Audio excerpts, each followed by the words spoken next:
mga kalapatid, mga kabro ko to. So ngayon alas 4 ng hapon. Malakas yung hangin kanina.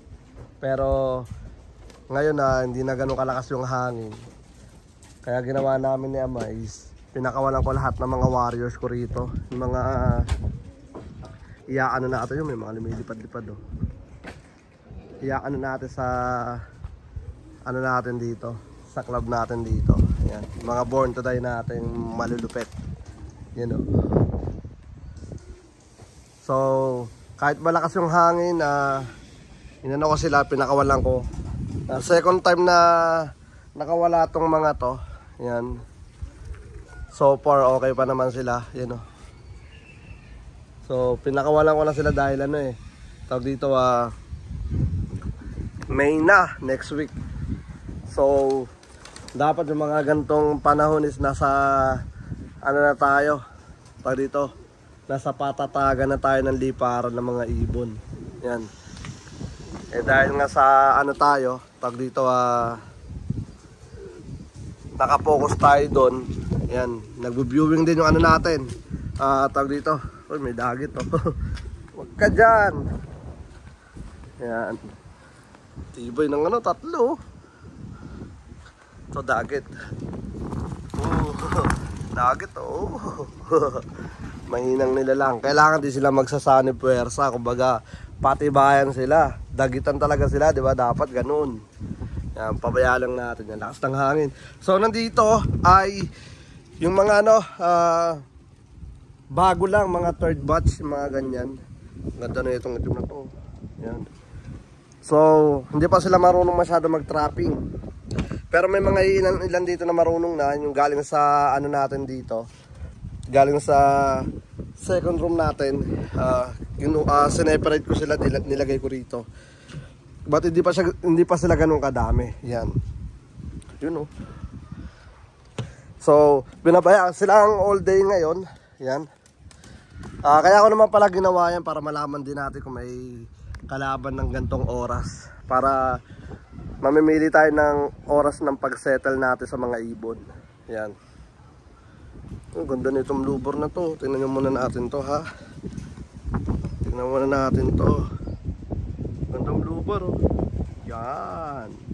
Isa sa mga anak ng mga money winner natin dito sa One Low Price. Alright, so pabayaan lang muna natin sila dyan. Makipaglaban sila sa tikas ng hangin. Lakas ng hangin talaga. Pero all goods yan dahil tag dito, mabilis sila makakakuha ng ng muscle nila. Yan. Alright, so silipin natin.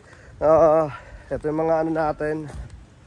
Papahinga na sila. Mamaya papapasukin na natin yan.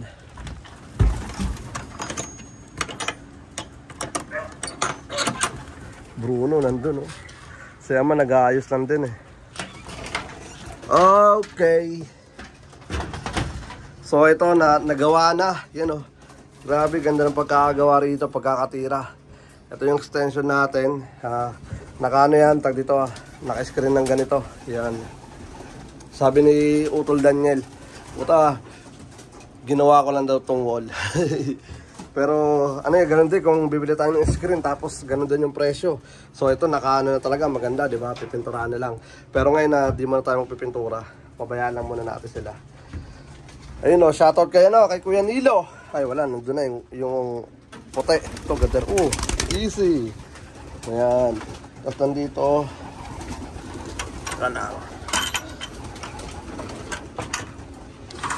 Yan, nandito nagre-relax naman yung mga natin. Second group, malapit na itong lumabas.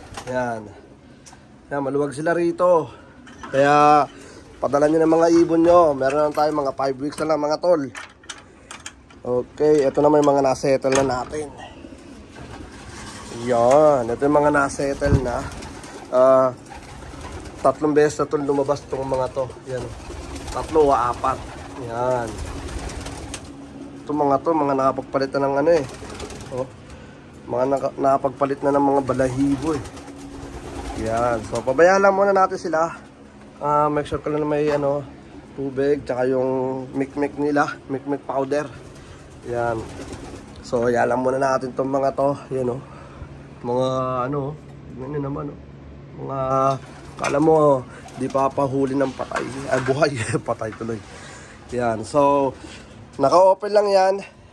Labas-pasok sila rito. Yan. Para itong, kasi ano second time pa lang nila nakalabas dyan. Yan. Second time. So, di pa sila marunong mag-trapping. Kaya, ginawa ko, pina-all day ko sila dyan. Tapos, pagka medyo maganda na yung panahon, bukas kasi makulimlim. Kaya sabi ko nga, unahin ko muna to. Tapos kapag maganda yung weather itong darating na mga araw, yung mga clear sky, mga ganyan, yung tahimik ng mundo, pakakawalan natin yung sa second group natin. Yan. Second to third group yun eh.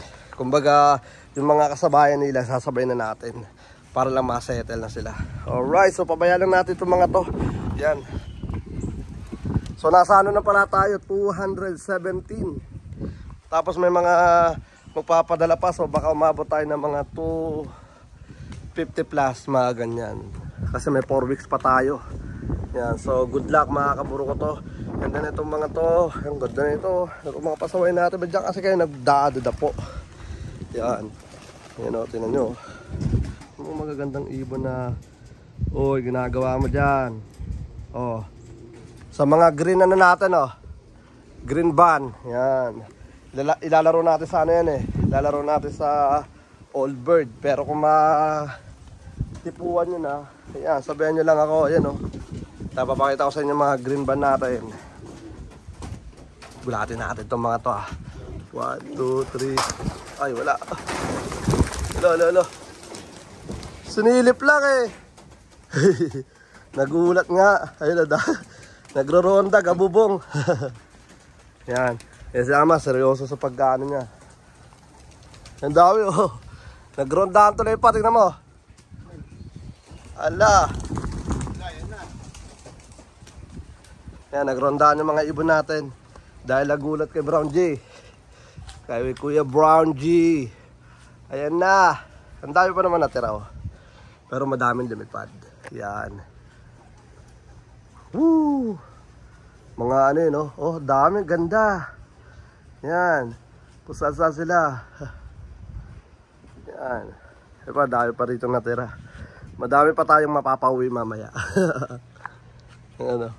Pero mas madami kapag ito na yung pinakawalan. Yan.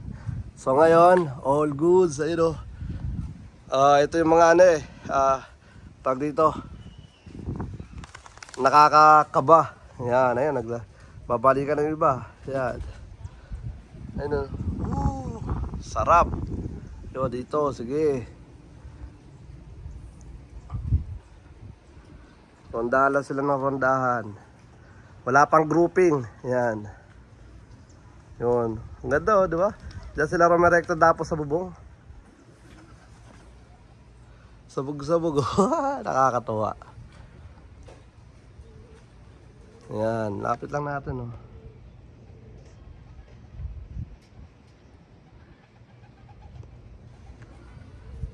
So, checkered. Alright. So, yan. Diba? Pagka nasanay na yan, dyan lahat rekta talaga yan. Kumbaga, dyan talaga rektang baba nila. Yan. Yan, lalayo na Iba tumutuldok. Sige, tuldok pa kayo. Pag kayo nasobrahan sa tuldok, hindi na kayo makakain ng mga malulupit na pagkain.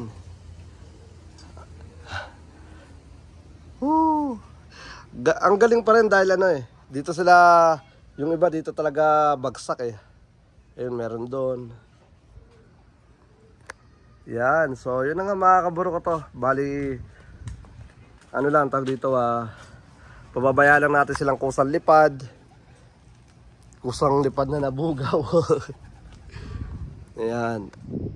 Ayun seryoso. Ayun, nagano yung iba, ang gaganda, tataas. Ito, isa pa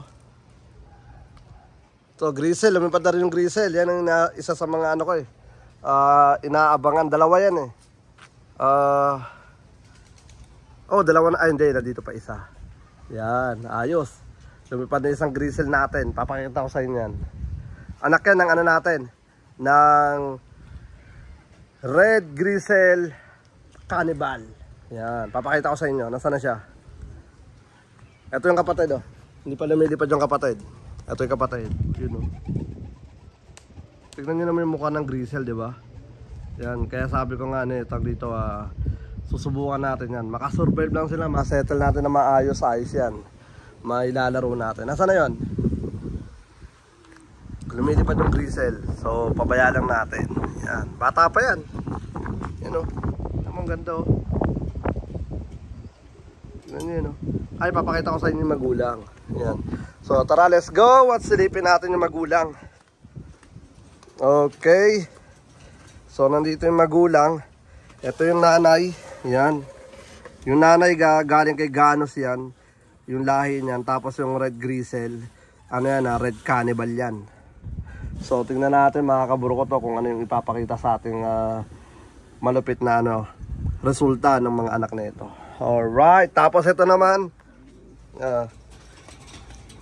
yan, napagandang ibon. Shoutout kay kay Makmak, yun, oh. Ito yung tag dito, napunta sa tag dito sa Mexico. Tapos after 1 month bumalik, yan. So ni-recover natin, tapos sabi kasi ni Makmak, recover ko daw muna bago niya kunin. Tapos after ng mga ilang weeks, nagbago isip. Sabi niya sa akin na i-breed ko na lang daw dito. So ngayon na-breed na natin. Yan. Ito yung yung resulta ng kanyang ganda, oh. May puti kasi yung nanay niya splash. Yan. So tingnan natin, ilalaro natin yan sa club. Mahabol pa natin siguro yan. Pero di na siya tatapos ng 350 miles. Kumbaga may limit na siya. Dahil bata pa. Alright, so update sa may bulutong. Ito, 3 sila. Yung isa okay na. Pero yung isa pumutok na talaga yung isa. Ayun, oh. Yan. So shoutout kay Lakabaw. Tapos kay Magnum. Ito kay Magnum. Yan. Kay Magnum sa kabilang side. Tingnan natin. Yan, oh. Yan yung kay Magnum. Ayun, oh. Pag natuyo yan siguro magiging ganito rin sa kabila. Pero yung isa, medyo okay na yung isa, naglulugo na nga eh. So, kaya lang muna natin sila dyan hanggang sa maging okay sila. Oh, ha? Yeah, meron ng mga singsing yan. So, ito yung tinatanong niya, yan. Mga young bird na ito. Ito maganda, yan. Ito si Bunso. Tapos yung kapares niya, yan yung umuwi ng gabi. Tapos ito naman, nag-3rd place. Yan. Kaya tingnan natin magiging resulta ng kanyang anak. Alright, tibay talaga ng mga lahi nila Bunso, no? Yan. So, tingnan natin mga kaburo ko. Ito na mga ibon, no? Ngal-ngal. Siyempre, ganun talaga sa umpisa dahil di pa sila talaga totally na rumoronda. First, second out pa lang ng mga yan. Tsaka, yung mga... Di pa sila napapasukan ng mga herbal. Yeah. So, yun na nga mga kaburo ko to. Bali, tingnan natin kung ano magiging resulta ng mga yan. Alright, so hanggang dito na lang muna. Hanggang sa muli. Ako nga po pala ulit si Brown G. At welcome sa aming channel. Peace out, let's go!